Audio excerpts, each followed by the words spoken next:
दीपा अपनी माँ अनीता के साथ रहती थी। अनीता एक पैर से अपाहिज थी, इसीलिए वह हाथ की मशीन से सिलाई करके घर चलाया करती थी। दीपा गलियों में कबाड़ बीनती थी और घर का खर्च पूरा करती थी। उनके दिन बहुत मुश्किल से बीतते थे। किसी दिन खाने को मिल जाता तो किसी दिन भूखे ही सोना पड़ता। एक दिन दीपा ने अनीता से कहा, माँ, क्या हम जीवन भर इसी तरह से गरीब रहेंगे? क्या हमारे नसीब में कभी अच्छा खाना और अच्छा पहनना नहीं है? हम इस टूटी फूटी झोपड़ी में अपने दिन बिता रहे हैं। क्या हम कभी एक पक्के मकान का चेहरा भी नहीं देख पाएंगे? हाँ बेटा, क्यों नहीं, पर उस भगवान के आगे किसी की नहीं चलती। अगर वह चाहेगा तो तू देखना, हमारे दिन सुधर जाएंगे, हमारा वक्त जरूर बदलेगा। अनीता कहकर अपने काम में लग जाती है और दीपा बाहर गली में कबाड़ बीनने लगती है। वहाँ जाकर देखती है कि दीवारों पर पोस्टर लगा हुआ है जिसमें लिखा है डांस कंपटीशन है और जीतने वाले को 50,000 रुपए का इनाम दिया जाएगा। वह जाकर अपनी माँ से बताती है, माँ, शहर में एक कार्यक्रम का आयोजन होने वाला है जिसमें जीतने वाले को 50,000 रुपए का इनाम दिया जाएगा। कैसा कार्यक्रम? माँ, एक डांस कंपटीशन है। एक काम कर, तू इसमें भाग ले ले। अरे माँ, मुझे तो नाचना ही नहीं आता, मैं भला कैसे कार्यक्रम में भाग ले सकती हूँ? कोशिश करने में क्या जाता है बेटा, ईश्वर ने चाहा और तू जीत गई तो 50,000 रुपए आ जाएंगे। माँ, मेरे पास तो कपड़े भी नहीं है। तू फिक्र मत कर, मेरे पास कुछ कपड़े बचे हैं, उनको जोड़कर मैं तेरा घाघरा बनाती हूँ, तो उसे पहनकर कार्यक्रम में चले जाना। ठीक है माँ। अनीता उसके लिए कुछ कपड़ों को जोड़कर एक घाघरा बनाती है। उधर दीपा उस कार्यक्रम के स्थल पर जाकर देखती है और वहाँ अपना नाम दर्ज कराती है। वहाँ कुछ अमीर लड़कियाँ भी आई हुई होती हैं और वो उसे चिढ़ाती हैं। क्या यह भी अपना नाम लिखवाएगी डांस कंपटीशन में? अब हमारी यही औकात है कि हम एक कबाड़ बीनने वाली लड़की के साथ कंपटीशन करेंगे। अरे यह कैसे कार्यक्रम में भाग ले सकती है? कार्यक्रम में भाग लेने के लिए तो अच्छे कपड़ों की जरूरत होती है। क्या यह पहन कर आएगी फटे हुए कपड़े? अरे हाँ, जो ड्रेस पहनकर आएगी वो एक फैशन शो बन जाएगा और इसको देखकर सब हंसेंगे, तब यह डांस कैसे कर पाएगी? दीपा उनकी बातों से बहुत उदास होती है और घर आ जाती है। कुछ समय बाद कार्यक्रम का दिन आता है। दीपा अनीता द्वारा बनाए गए घाघरे को पहनकर जैसे ही जाती है, वही तीनों लड़कियां उसको देखकर उसे चिढ़ाती हैं और कहती हैं, आ गई अपनी फेवरेट ड्रेस पहनकर। मेरा घाघरा बहुत अच्छा है। अरे, इस घाघरे पर तो कुछ लगा हुआ है।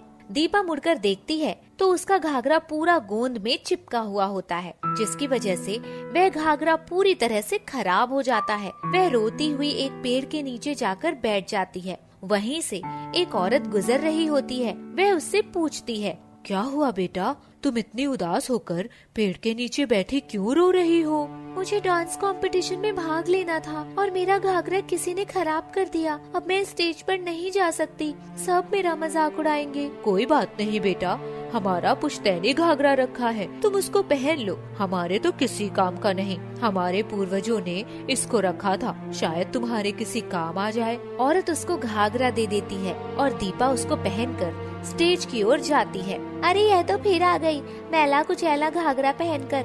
यह तो कितने पुराने टाइम का घाघरा है।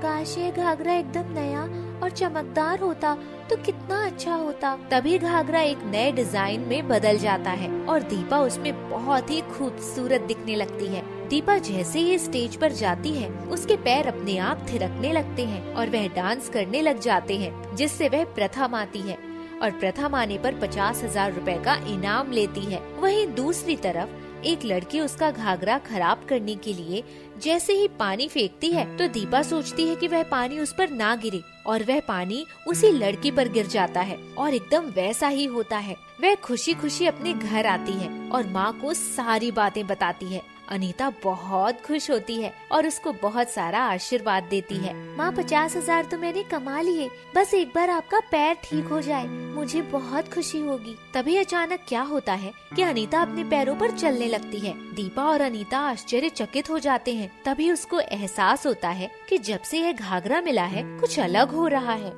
माँ, मुझे यह घाघरा जादुई लग रहा है, क्योंकि मैं इससे जो भी मांगती हूँ पूरा हो जाता है। ऐसे कैसे हो सकता है? आपको विश्वास नहीं है ना माँ? तो चलो मैं एक बार फिर से कोशिश करके देखती हूँ, मेरा यह घर एक पक्के मकान में बदल जाए। और तभी पलक झपकते ही झोपड़ी पक्के मकान में बदल जाती है। तब अनीता और दीपा को विश्वास हो जाता है कि यह घाघरा जादुई है। अब दीपा और अनीता उस घाघरे की सहायता से अपने अच्छे दिन व्यतीत करने लगते हैं और दूसरों की सहायता भी करते हैं। एक दिन अनीता और दीपा बैठे हुए थे कि बाहर से शोर आता है, तो दीपा बाहर जाकर देखती है। दीपा, दीपा, भागो यहाँ से, एक एरोप्लेन क्रैश हो गया है और वो हमारे शहर की ओर ही गिरने वाला है। दीपा उस घाघरे की ओर देखती है और कहती है, घाघरे, अगर तुम सच में जादुई ताकत रखते हो तो इस हवाई जहाज को जमीन पर आने से रोक दो और इसके यात्रियों को सुरक्षित बाहर निकालो। पलक झपकते ही घाघरा एक बड़ी चादर में बदल जाता है और जहाँ वह प्लेन आकर गिरता है उसी जगह पर रुक जाता है। उस चादर से सभी यात्री आराम से जमीन पर आते हैं। कोई भी यात्री गंभीर रूप से घायल नहीं होता है। सभी अपनी जान बचाकर नीचे आ जाते हैं। शहर के सभी लोग उसकी समझदारी की तारीफें करते हैं, पर वहीं दूसरी ओर तीनों लड़कियों को दीपा के जादुई घाघरे के बारे में पता चल जाता है। वह उसे चुराने के लिए एक रात को आती हैं और जैसे ही उस घाघरे से बोलती हैं, जादुई घाघरा, मुझे बहुत खूबसूरत बना दो। जादुई घाघरा अपने अंदर से एक काले रंग का धुआं फेंकता है जो उसके चेहरे पर चिपक जाता है। वो बहुत कोशिश करती है पर वह कालिक उसके चेहरे से नहीं निकलती। अरे यह क्या, तुमने मेरी सुंदरता पर काला धब्बा लगा दिया, अब मैं तुम्हें नहीं छोड़ूंगी। तीनों लड़कियां कैंची लेकर उस घाघरे को काटने के लिए दौड़ती हैं। तभी वह घाघरा एक रस्सी का रूप ले लेता है और तीनों लड़कियों को बांध देता है। तीनों लड़कियां बचाओ बचाओ चिल्लाती हैं, तो वहाँ दीपा आ जाती है। तीनों लड़कियां अपनी गलती बताती हैं और दीपा से क्षमा मांगती हैं। जादुई घाघरा, तुम इन तीनों को माफ कर दो। इन्होंने अनजाने में आकर तुम्हें हानि पहुंचाने की कोशिश की है। अगर तुम भी इनको हानि पहुंचाओगे तो तुम में और इनमें क्या फर्क रह जाएगा। जादुई घाघरा अपने असली रूप में आ जाता है और तीनों लड़कियां अपनी जान बचाकर वहां से भाग जाती हैं। अब दीपा और अनीता उस घाघरे की सहायता से सारे शहर की सहायता करते हैं और खुशी खुशी अपना जीवन व्यतीत करते हैं।